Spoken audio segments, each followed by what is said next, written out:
আচ্ছা বলো তো, ভালোবাসা আসলে কি? কারোর কাছে ভালোবাসা মানে কারোর সাথে হাসি মুখে সারাটা জীবন কাটিয়ে দেওয়া। আবার কারোর কাছে ভালোবাসা মানে তার থেকে দূরে থাকতে না পারা।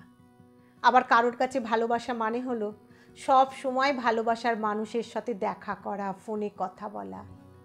আবার এরকমও ভালোবাসা আছে, প্রিয় মানুষটা দূরে আছে বলে তার কথা ভাবতে ভাবতে ক্লান্ত হয়ে পড়া।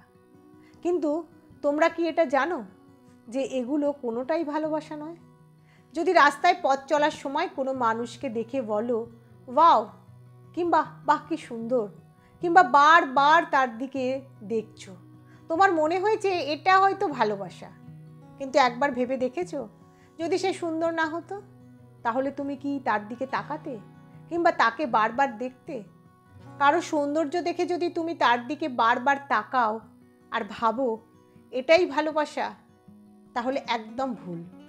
যদি সে সুন্দর না হতো, যদি সে অ্যাট্রাকটিভ না হতো, তাহলে তুমি ভালোবাসতে না। এটা শুধুমাত্র একটা ইনফ্যাচুয়েশন বা অ্যাট্রাকশন। তার সময়সীমা বেশি দিন থাকে না। এই ফিলিংসগুলো খুব তাড়াতাড়ি মরে যায়। কেন জানো? কারণ ভালোর তো শেষ নেই। আজকে কোনো ছেলে বা মেয়েকে ভালো লাগলো, আবার কালকে তুমি আরও ভালো কাউকে দেখবে, তখন তোমার অ্যাট্রাকশন তার দিকে চলে যাবে। তাহলে কি এটা ভালোবাসা বলতে পারবে? নিশ্চয়ই না। কারণ ভালোবাসার অনুভূতি তো সবার জন্য আসে না। এটা একটা বিশেষ মানুষের জন্য আসে, তাই নয় কি? আসলে ভালোবাসা মানে এটা নয় যে তোমাকে কাউকে ভালোবাসতেই হবে। ভালোবাসা মানে এমন একটা অনুভূতি যেটা নিজের অজান্তেই এসে পড়ে। আবার ভালোবাসা এটাও নয় যে কাউকে জোর করে পাওয়ার চেষ্টা করবে, কারণ এটা শুধুমাত্র স্বার্থপরতা। এখানে আমরা অন্যকে অন্যের বিরুদ্ধে নিজের দিকে টানার চেষ্টা করি। অ্যাট্রাকশন যেমন ভালোবাসা নয়, তেমনি জোর জবস্তি করাটাও ভালোবাসা নয়। ভালোবাসার মানে হলো যখন তুমি কারোর সাথে থাকবে তখন তাকে সম্পূর্ণ অন্য রকম লাগবে, একদম পারফেক্ট।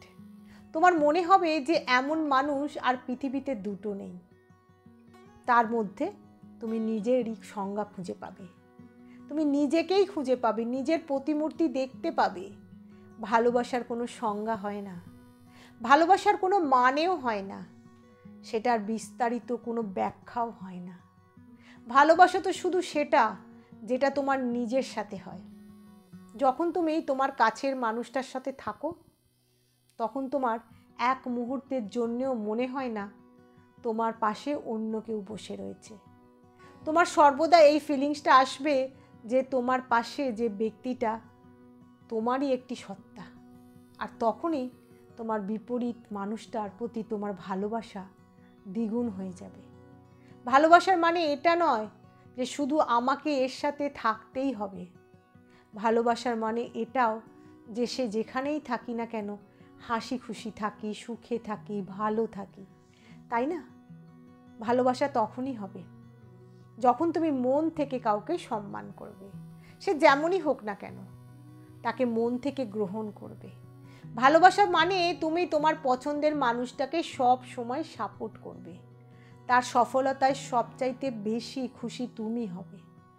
ক্ষণিকের অনুভূতিতে আমরা ভালোবাসার নাম দিয়ে আমরা এতটাই কলঙ্কিত করে ফেলেছি ভালোবাসাকে যে আজকাল এই শব্দটা শুনলেই আমাদের ভয় করে। আর সত্যি কথা এটাই যে আমরা নিজেকে ততটাই সংযত রাখার চেষ্টা করি না কেন যতটা সামনের মানুষটা কখনো কখনো ভুল প্রমাণিত হয়ে যায়। সে খেলা করে যায় আমাদের ইমোশন নিয়ে, আমাদের অনুভূতি নিয়ে। আবার কখনো কখনো সেই প্রিয় মানুষটা হয়তো আমাদের ভাগ্যেই থাকে না, আর আমরা আবার ভালোবাসতে ভয় পাই।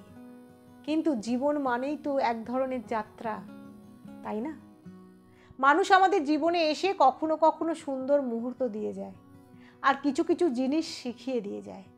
কেউ আমাদের জীবনে সুন্দর স্মৃতি দিয়ে যায়, কেউ আবার খুব বাজে স্মৃতি দিয়ে যায়। জীবনে চলার পথে দরকার একটা জিনিস, তুমি যেন তোমার রাস্তা হারিয়ে না ফেলো। তোমার যেটা উদ্দেশ্য সেটা পূরণ করো। ছোট থেকে যে স্বপ্নটা দেখেছো সেই গোলটা তুমি নিজের জন্য বেছেছো, সেটাকে পূরণ করার লক্ষ্যে তুমি এগিয়ে যাও। একটু মানুষকে চেনার চেষ্টা করো, একটু মানুষের অনুভূতিকে বোঝার চেষ্টা করো। আর রইল বাকি জীবনসঙ্গী, সে তো একদিন সবাই ঠিক পেয়ে যাবে। জীবন বেশি দিনের যাত্রা নয়, তাই জীবনে সব সময় পজিটিভ থাকো। আর জীবনের প্রতিটা পদক্ষেপ হেসে হেসে নিয়ে জীবনটাকে আনন্দে কাটানোর চেষ্টা করো। নিজেকে ভালো রাখো আর ভালোবাসাকে বুঝতে শেখো, চিনতে শেখো।